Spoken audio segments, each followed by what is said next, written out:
Bonjour. Ce qu'on attend d'un écrivain, c'est qu'il parle de son monde d'une façon personnelle. Qu'il décrive une table, un homme qui passe dans la rue ou en silence, on se dit il est le seul à pouvoir évoquer ce meuble, ce passant ou cet instant fugace d'une façon aussi particulière. Souvent les grands écrivains utilisent un personnage un peu décalé pour parler de leur univers, et donc parler de notre monde par la même occasion. Aussi, si nous voulons comprendre notre époque, il n'est pas superflu de se pencher sur le sort d'un jeune aristocrate qui décide d'aller vivre dans les arbres.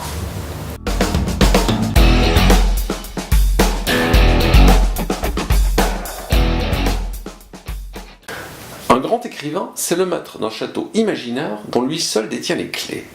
Cette définition s'applique parfaitement à un écrivain italien, peut-être le plus grand écrivain italien du XXe siècle, Italo Calvino. Calvino naît en 1923 à Cuba, mais passe la plus grande partie de sa jeunesse en Italie.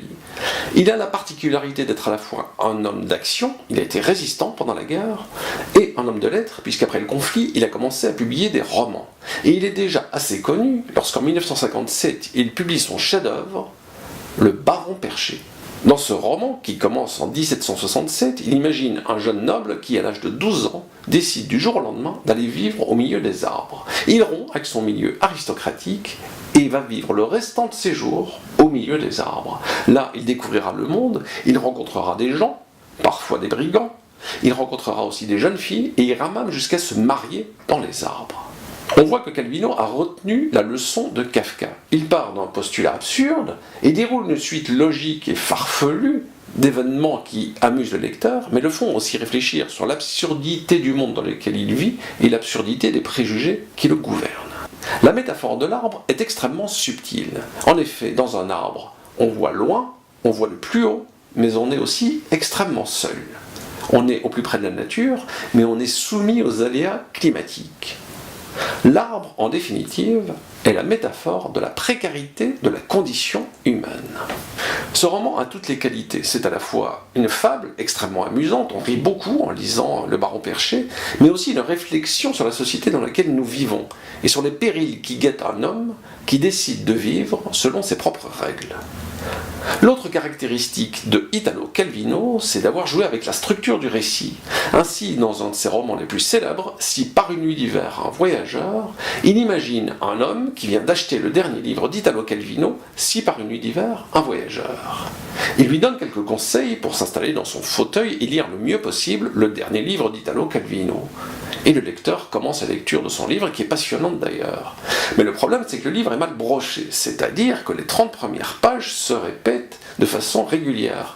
Il va donc voir son libraire et lui dit « Je voudrais le dernier livre d'Italo Calvino ». Et le libraire lui révèle qu'il s'agit en fait d'une erreur de l'imprimeur et que sous la couverture de « Si par une nuit d'hiver en voyageur », se cache en réalité un auteur polonais tout à fait fascinant.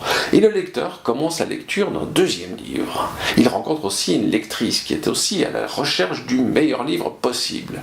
Et il se passe un immense jeu, un jeu de miroir, une mise en abîme entre le lecteur, la lectrice et le livre qui se dérobe toujours. C'est à la fois un thriller et un cri d'amour pour la littérature. Chaque livre est une aventure extraordinaire, comme chaque être humain est une expérience singulière qui mérite d'être découverte.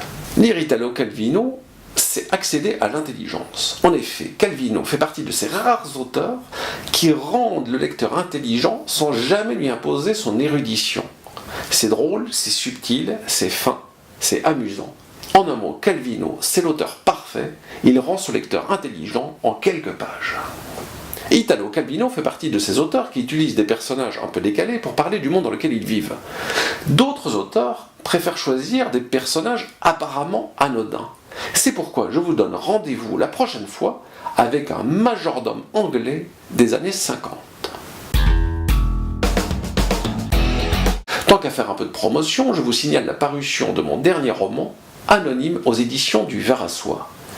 Il s'agit de l'histoire kafkaïenne d'un homme, anodin, qui rentre chez lui après une journée de travail et qui découvre un autre homme qui l'attend devant la porte de sa maison.